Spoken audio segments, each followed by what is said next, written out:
lea o nga ke lea ia fia mele kupungi.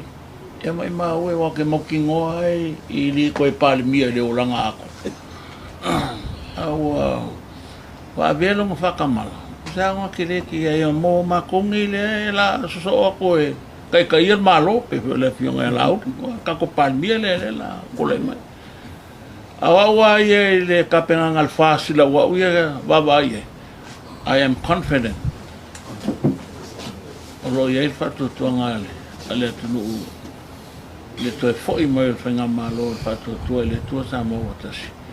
Mai ta tau foi le tunu ona ko a mai ase sia bongo se kiringi ya kula wanga le ngao. Yo, ola ko ia le wa mes mal me. Yo. It's good to let them go. Ka ki mai fenga malo. Fatu tuanga le tunu se ia fio foi le fio ngale.